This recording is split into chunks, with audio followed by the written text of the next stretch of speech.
Hi, my name is Josh Bartunik. I'm with MyMix and I'm here at Pro Sound Stage and Lighting in Langley, British Columbia to talk about our new product, MyMix. MyMix is a personal monitor mixer that allows every musician to actually mix their own mix.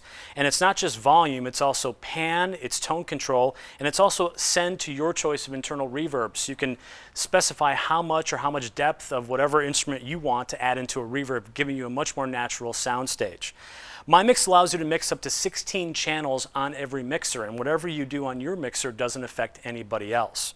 In addition to letting you listen to 16 channels, it also allows you to record up to 16 channels of multi-track audio to SD card.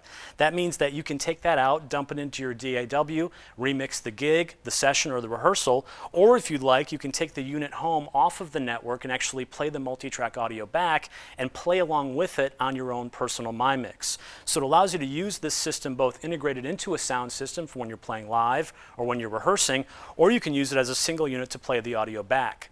In addition to that, every MyMix has 2 inputs on it so that you can use it as a standalone system with other MyMixes for an individual rehearsal. So every person would get a MyMix, you have 2 inputs, you name them, you plug them into a Cisco switch, which we have right back over here, and everybody's inputs are available to everybody else on the network for a standalone rehearsal rig. Has a lot of functionality, has a lot of value. There's additional features to the MyMix system that give it even more functionality and flexibility. There's a 4-band fully parametric stereo output EQ that you can store as part of one of 20 profiles on every MyMix. So if you have one situation where you're playing through a wedge, another situation where you're playing through an in-ear monitor, you can adjust the overall stereo output EQ to tailor to your output device, one of 20 profiles. Or if you have multiple people using the system, you can actually have differently named profiles so that if I'm playing on one gig and my friend John is playing on another, I can have Josh profile, John profile. The MyMix system is very flexible in the sense that you get to have more than 16 channels available on the network, and every unit can select 16 channels a la carte. So I could have 32 or 48 channels existing on the network, and every MyMix could go and pick which 16 channels it's going to mix, giving you all kinds of ways to customize the system with submixes plus direct outputs. The basic functionality of MyMix allows it to exist kind of as a standalone mixer in addition to the signals that are on the network. If you want to, you can actually inject network signals on every MyMix on the network via these 2 combo 1/4-inch XLR inputs. These 2 inputs have the addition of a microphone preamp built in that offers you the ability to add phantom power to both of the microphone preamp inputs. Those inputs then are injected onto the network, and you can give those inputs a name on this unit, and then they are named on the rest of the network. In addition to that, MyMix has 2 different sets of outputs. It has balanced line level TRS outputs on the back, as well as a headphone output on the side. This is a separate headphone amp, and this is a dedicated line level output that share the same signal but can be used simultaneously. The recording format is to SD card, and the number of minutes or hours on the SD card is dictated by the number of channels that you actually see on your screen. A 32 gigabyte card has just over 3 hours of recording time with all 16 channels of multi-track audio plus your stereo mix on the card. The format on the card is 24-bit 48K timestamp WAV files that can be imported into any DAW that exists on the market right now.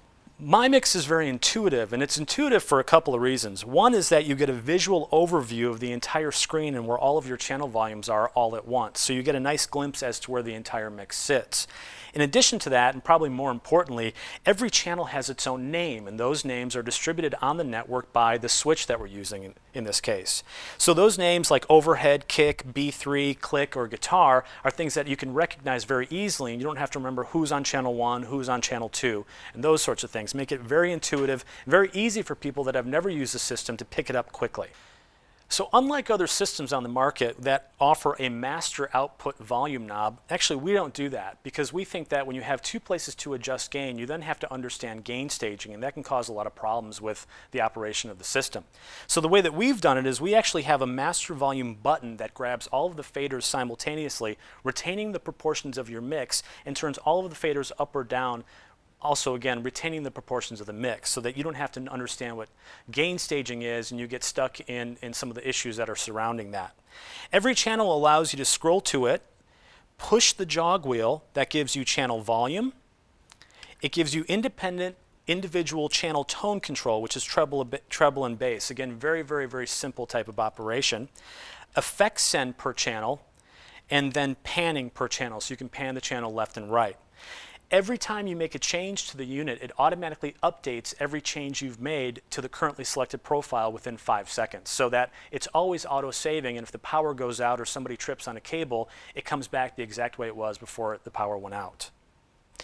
Every channel, if you scroll to it, you have the opportunity to solo a channel. You can actually solo several channels if you'd like, simply by scrolling and pushing the solo button. If you have a number of channels soloed and you want to unsolo all the channels all at once, simply hold down the solo button for 4 seconds. After 4 seconds have gone by, it clears all solos. The same operation also goes for the channel mute. This mute button down here mutes all of your outputs, so sometimes we jokingly refer to it as the panic button.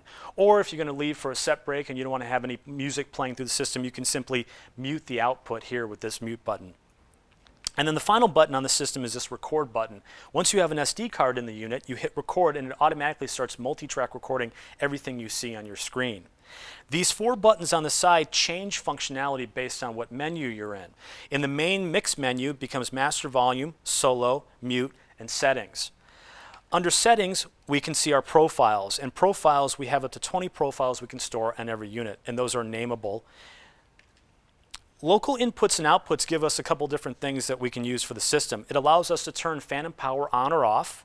It allows us to tell the system how it wants to see our 2 inputs. Are they dual mono or 2 separately mixable, panable, nameable channels? Or is it a stereo signal, in which case it automatically places the audio left and right and shows up as one named fader on the network.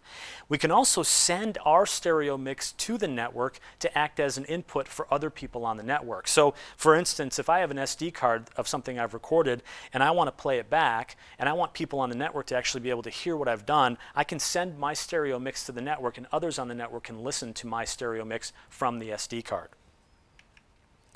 Effects is where you're allowed to pick your effect for your unit. So what's nice about the system is if I want to hear a large hall but the bass player wants to hear a small room, you can do that without affecting anybody else on the network. The choices of reverbs are small, medium, and large room, small, medium, and large hall, and an adjustable delay with up to 350 milliseconds of delay. There's a 4-band fully parametric stereo output EQ that gives you the option of having 4 fully parametric bands, or you can make the high and low bands into shelving EQs. Once you press on a frequency, you have the opportunity to adjust frequency, gain, and then bandwidth in Q. The maximum amount of boost is plus 6 dB per band, and attenuation is minus 18 dB per band. There's also a bypass button to see how much you're changing the signal. The sessions menu allows you to see the sessions that are on the SD card that you have in the unit. And those are folders that contain all of the audio files that you've recorded in that session. Those audio files are named the same names that you've given them on the network. So once you dump them into a DAW, you can actually still sort them out by the names that were given to it on the MyMix system. Remote Channel Select allows you to actually decide which channels you want to see on your main screen. So for instance, if I don't want to see the click track and I don't feel like muting it, I can just simply remove it from my main screen by Xing it out. If you had more than 16 channels available on the network, this is where you'd go in to choose the 16 channels that you want to see on your main screen. The Remote Devices screen allows you to get into the IEX16L input box, which is what we're using right now to bring signals into the network. This screen shows you the MAC address of the input box and the firmware version that it's on. Once I click into this screen, I then can see the names of the channels that are coming in from the input box, the IEX16L, as well as how I've set those channel pairs up as either dual mono or stereo. I can also disable those from the network. In addition to that, I have the option of adding plus 6 or plus 12 dB of digital gain to each channel individually on the network. That means that if I have a signal that's coming in a fairly weak analog into the input expander, I can actually give it plus 6 or plus 12 dB of digital gain to boost more into the system. The Preferences menu gives you a couple options. You can name your unit if you'd like. You also have the ability to adjust the activity timeout. So on the main screen, if I were to click and see volume, if I didn't touch it for 5 seconds, it automatically reverts back to the main mix screen. I can set that time frame from 1 second to 20 seconds. I can adjust the brightness of my screen. I can also give the system a time and a date so that it can timestamp the audio files on the SD card. Under Administration, I can format the SD card. I can restore this unit to its factory defaults. I can also learn about this MyMix, so I can see the MAC address and the clock master as well as the firmware version that this MyMix is on. This is the IEX16L input expander. This input expander gives you the opportunity to add 16 channels of line-level analog audio onto the MyMix system. You can see here on the front we've got input metering that goes from green to amber to red, red being clipping, per channel. We also have the network jack as well as the configuration jack. These are Cat5 RJ45 jacks. On the back of the input expander we've got 2 DB25 Tascam pinout analog inputs that you can use with an 8-channel breakout snake or simply another DB25 output. Coming out after Infocom of this year, we just released the same version of this, the IEX16L-A, that includes 2 ADAT optical inputs on the back of this unit, giving you the opportunity to either have 16 digital inputs, 16 analog inputs, or one of each. What's cool about the MyMix system is that we use off-the-shelf networking switches. In this case, we're actually using this Cisco switch which also has power over Ethernet. So we're powering the units via the Cat5 cable in addition to distributing the audio and the names of the channels through the entire system.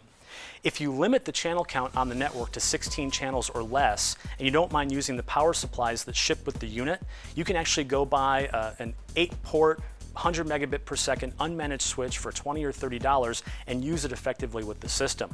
If you're going to use more than 16 channels on the network, you need a managed switch, and we support these Cisco switches with a configuration file that's free on our website.